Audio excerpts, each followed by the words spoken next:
You're on the road beyond. I'm Todd Duplantis. Welcome, Facebook Live. Good to have you all with us tonight. We've got a great show lined up for you. My host, Ike McFadden, joining us now. Ike, how is your day going? Oh, it's pretty good. I have not eaten any bugs yet, but it's early. And we're going to talk about bugs later on in the program, because I think you've got a buggy story coming up. Oh, I always have a buggy story coming up. That's kind of a thing I do. Kind of a thing. Okay. So, Ike, one of your favorite subjects we're going to talk about, the Kennedys tonight, specifically JFK's assassination. And, we haven't really discussed this much on the show. We kind of joked around about RFK, but there's a lot of theories out there for the JFK assassination. Well, you joke around about it. I think it's pretty serious. Actually, no, to be a little more serious, it was something I was really into for quite some time, and I've read a fair amount about it. And it is a very interesting topic, especially if you're somewhat skeptical like right. I am. There's a lot to it.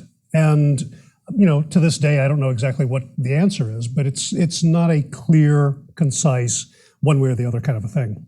Well, you can watch about it in movies. Oliver Stone had his own theory on it as well. Some say there was a mafia connection, that the only way to get to Robert F. Kennedy, who they were really after because he was over the Justice Department, was to get his brother, who was the president. So that was one theory, that possibly the mafia was after it. Oswald, was he a stooge? Was he really the one who pulled the trigger? That's up for debate. Some say LBJ was in the mix. Then you have the Russian connection. Could be Russian, could be Cuba. And then, there's this weird theory we had on the show a couple of weeks ago, you remember, involving Marilyn Monroe and possibly UFOs. Yeah, as I said, there's a lot to it. And I think you can be a reasonable, rational person and still say, this is an unclear area. There's a lot to it. There's, as I said, you can be a non-conspiracy person and still find this very interesting. Right. So tonight's show, we're going to bring you another perspective. Tonight's guest brings us a new theory behind the assassination of John F. Kennedy. H.L. Hunt was one of the wealthiest men on the planet. He was an oil tycoon who was said to have secured the East Texas oil field by trading poker winnings. Yeah, that's right. And we have with us Mitchel Whittington. He has written a book which documents interviews he did with the legendary oilman's attorney, who claims Hunt was indeed the person behind the assassination. Formerly undisclosed and privileged information suggests that one man could maybe have the motive and the opportunity to influence the untimely deaths of both JFK, Martin Luther King, and Robert F. Kennedy, along with the disappearance of Jimmy Hoffa. Boy, there's a lot to unpack here. We're going to hear all about it. Mitchell has been published in national titles, regional books, periodicals, and every other aspect of the industry. His favorite quote is from Michelangelo on the occasion of his 87th birthday. Michelangelo, not Mitchell. He said, "Ancora imparo," which means I am still learning. Please welcome to the show, Mitchel Whittington. Mitchell, welcome to the show. Thank you very much. Appreciate you guys having me on. Yeah, absolutely. So we're looking forward to hearing about this new theory, or I should say something that was relayed to you. Let's start off with, who was John Currington? Well, I was sitting at home one day. I work out of my house and the phone rings. It's an older gentleman. He says, "Is this Mitchel Whittington?" I said, yes, it is. He goes, "I hear you're a writer." I said, "Yeah, that's what I do." He said, "Good, you can help me write my book."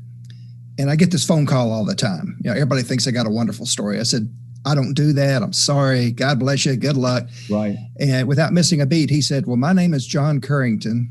For years, I was the right-hand man to billionaire H.L. Hunt. And I think Mr. Hunt had something to do with the deaths of John F. Kennedy, Martin Luther King, Robert Kennedy, and Jimmy Hoffa." Wow. And I said, "You've got my complete attention." What was well, let's start off with JFK. What was the motive, number one, for Currington coming forward, and number two, for Hunt to want to go after JFK? So I really appreciate John's point of view on this. He started out from the very first saying, I don't want to convince anybody of anything. He said, I just want to tell my story. And John was 90 at the time, and I think he wanted to just get his story out there. And to be fair to him, he did not have a cohesive story, start to finish. Here's who pulled the trigger. Here's who did this. He just said, I have these different elements that I saw happening before my eyes, with H.L. Hunt, and they just need to be written down. Can I ask you, you mentioned before, and I know I've heard this name, but can you tell us a little bit, who is H.L. Hunt? H.L. Hunt was an oil billionaire. He was arguably the richest man in the world at that time. He was based in Dallas, Texas. He had, more money than he could spend. It was kind of a weird thing to make more money than you could spend every day. He had a house in Dallas out at White Rock Lake that was a model of Washington's Mount Vernon. Wow. But with all this, he carried his lunch to work every day in a brown paper bag. He did not have a chauffeured limousine to take him to work every day. He drove his own car, parked his car, took the elevator up. So he had some interesting quirks about him. So was he politically involved at that point? Or, again, for someone who did not grow up in Texas, I've heard the name, but I'm not terribly familiar with his background. He wasn't political as far as supporting the Democratic Party or Republican Party or anything like that, but he was very political when it came to supporting big oil. He was very much of a big oil capitalist. And that's one of the things that kind of got him sideways with the Kennedys, was the Kennedys were not against oil, but they wanted to take away a lot of the little laws and things that were in their favor. They wanted to kind of equal the playing field between oil and some of the other industrial things in America. And so, that made him mad. He was very anti-Kennedy for that reason, if nothing else. Now, was there a rumor, or maybe I read it somewhere, that it also involved a World's Fair and Hunt being kicked out of the World's Fair by JFK? Is that correct? That's correct. So he was wanting to get into the World's Fair for a number of reasons, maybe to make some money, but the most important thing was he used this radio program that he had called Lifeline. They had a full studio. They would record a little small program every week. They would press hundreds of records and send them out to radio stations all around America. And it kind of put his political agenda forward. And he did actually trash Kennedy quite a bit on it. But he was going to get entrenched into the World's Fair so that he could use that for publicity for his Lifeline program as well. And when I guess Kennedy found out about it, he had the guy that was running the fair to throw him out unceremoniously. He said, wow, you're out of here. And he spent in our money, about $18 billion with a B up to that point, and that was all gone. So John Currington, the guy that I wrote the book about, John told me that as they were going back, well, first he called his friend LBJ, and he said, I got to tell you what just happened.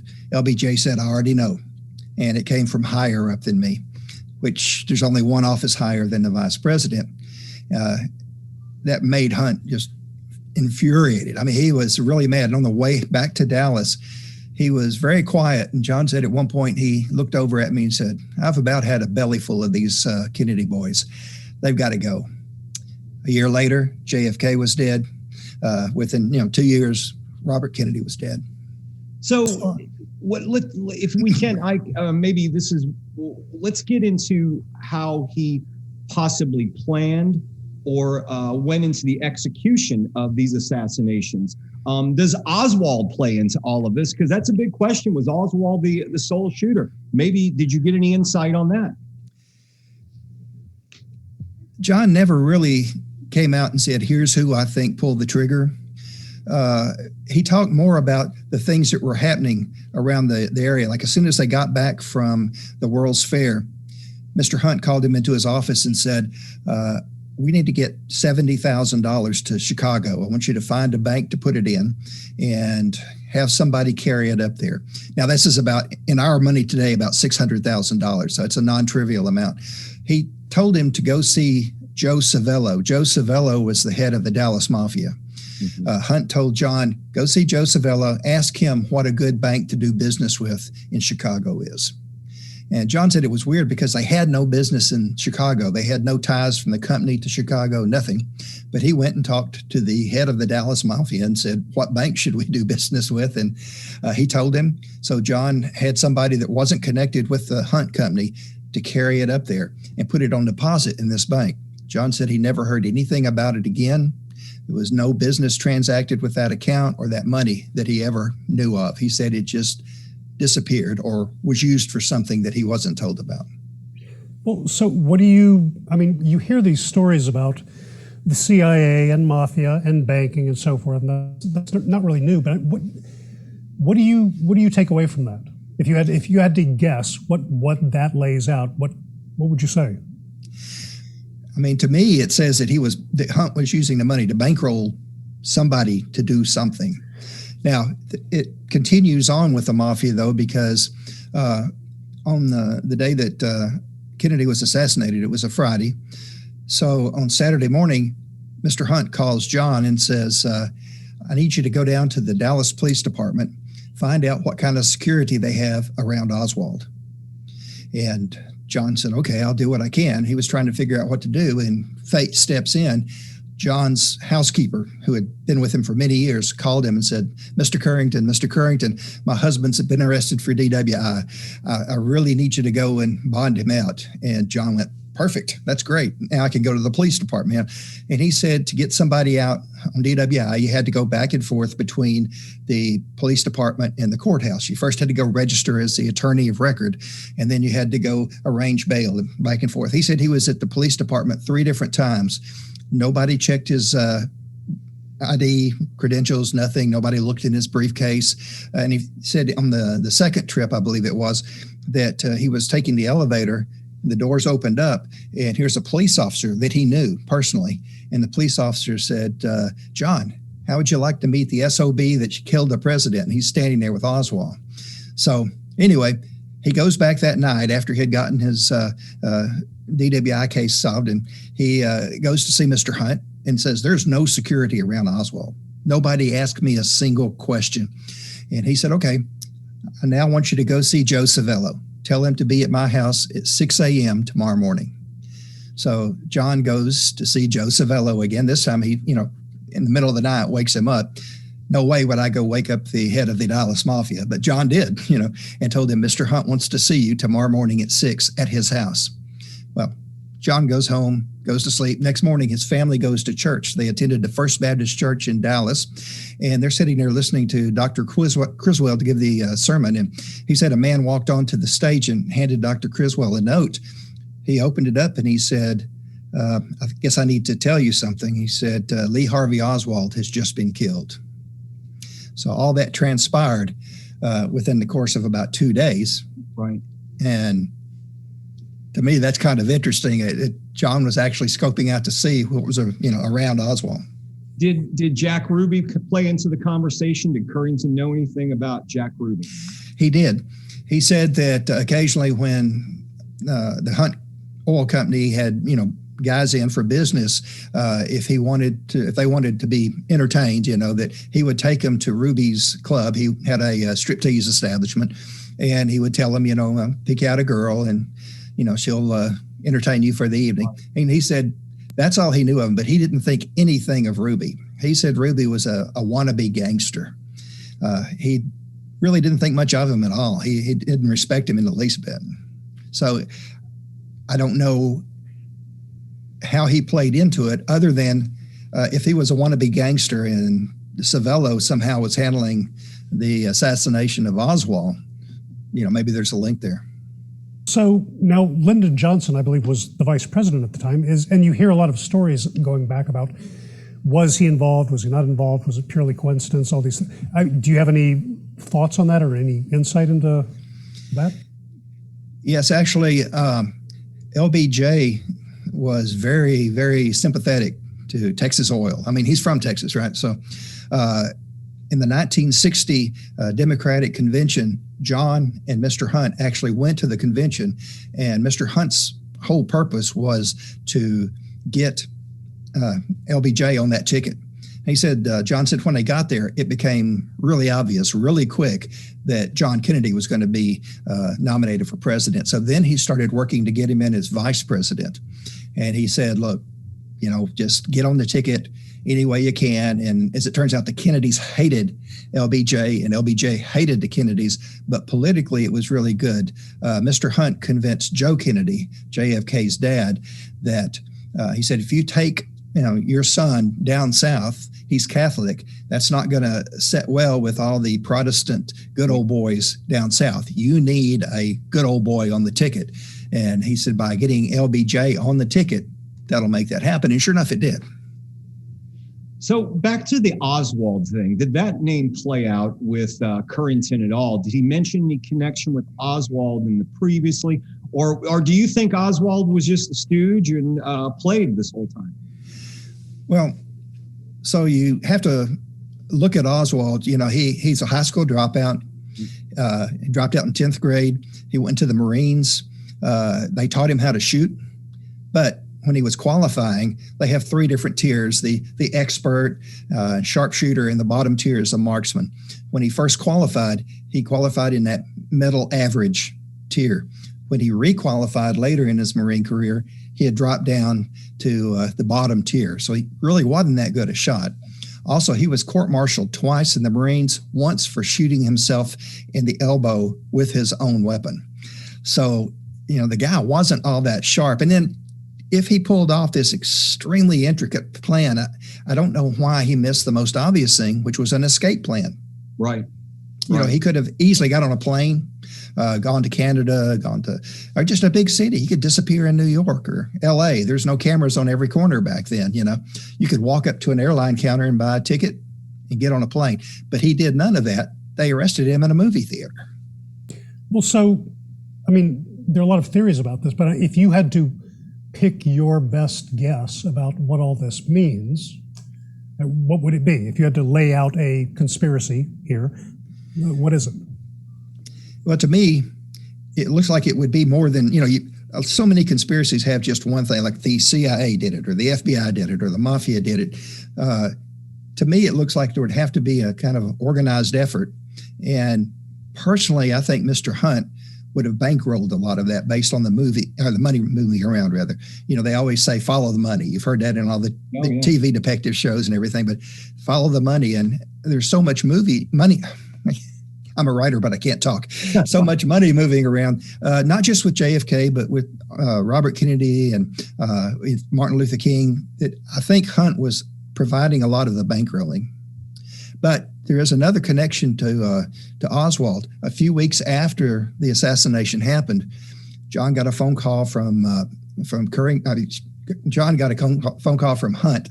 I'll get it out in a minute. And he said, go to work. He said, I want you to go into the office. This is Saturday morning. He said, get there. And they had 2 floors in a bank building. He said, clear all the offices. Go office to office. Any of our people that are there, send them home. Then I want you to go down to the lobby and stand in the lobby. If any of our folks come in, turn them around, send them home. So he did that.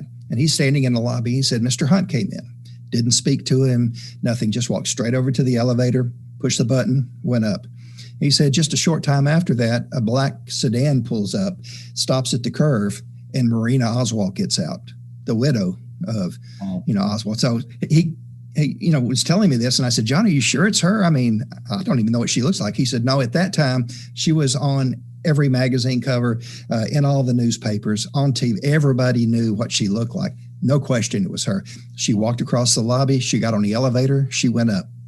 Sometime later, the elevator dings. She gets off. She walks back to the sedan. And he said, by then, I'd kind of moved around where I could see it better, and it had U.S. government plates. She gets in, drives away. So you're also, in your book, you talk a bit about how Hunt influenced the assassinations of not only JFK, but Robert F. Kennedy, and then Jimmy Hoffa, and also Martin Luther King Jr. Did he do this through his power and wealth? And was vanity behind this, or was it what was it exactly that wanted him to influence these? Well, when I was talking to John about why he might have wanted the other people assassinated, he said that with Martin Luther King, Martin Luther King had been successfully organizing boycotts, like they did the bus boycott, and took that system to a halt. Well, King had a food division. By then he had kind of diversified, and it wasn't just oil. He also had a food division, and it was selling really well in the African American community.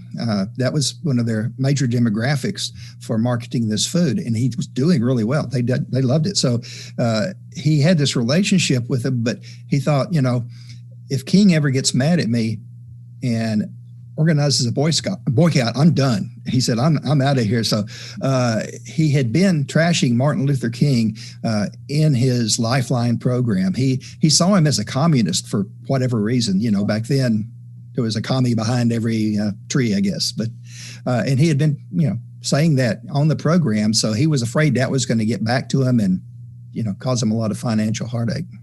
So in your opinion, does this all come down to just domestic politics at the end of the day? I believe that it does. The most interesting thing about working with John and doing this book is it doesn't come out and say, here's exactly who killed and here's who, it just gives all these little incidents. And in talking to people over the time that it's been out, no matter what your theory is, John's story seems to support it. It seems to plug in, some elements that support it, whether you think it's the CIA or the mafia or whoever. And I've had so many people say, yes, this makes perfect sense now. And that's people with completely diverse ideas. You talked about aliens a while ago. There was one theory that Kennedy was about to tell the truth about Roswell, and they had to kill him for that reason. And somebody who subscribed to that theory was talking to me about why Hunt would not want that to happen, and it had to do with oil versus whatever their propulsion system is. And I don't know, but I've heard everything. I mean, everybody seemed to think that they needed Kennedy dead, except for Bigfoot. I have never seen the Bigfoot connection, but other than, and I hope you guys will have me on later when I come out with my new book, Bigfoot Killed Kennedy. Wait, no, I'm teasing. Oh, we're totally going to have you on for that. I would bring you back on if you can bring him. The book is called Motive Opportunity. It is the story of H.L. Hunt, the Texas billionaire oil tycoon, and his tie to the assassinations of John F. Kennedy, Martin Luther King Jr., RFK, and of course, Jimmy Hoffa. Mitchel Whittington has been our guest. Mitchel, real quickly, we want to ask you about debunking the Y2K terrors and tales. We all remember Y2K. I know Ike remembers that as well. You had a unique perspective in writing this book. Oh, yeah. I was in the computer industry at the time, and we were doing Y2K testing. And as we're going along, I'm starting to see how clear it is that nothing's going to happen. Everything's going to be just fine. And you had all these people doing everything from getting people to invest in silver or gold. Or one guy was running around selling Y2K seeds that were guaranteed to germinate after Y2K. And I was like, they found seeds in the pyramids and germinated it. I'm, come on, But so I wrote this book in all the different industries, the grocery industry, the flight industry, trucking industry, why nothing was going to be affected. And it turned out to be a strategic mistake because I got a lot of press out of it, got a lot of good experience doing interviews and things, but everybody was spending money on the books that told you the world was coming to an end. Right. So those guys got rich. I didn't.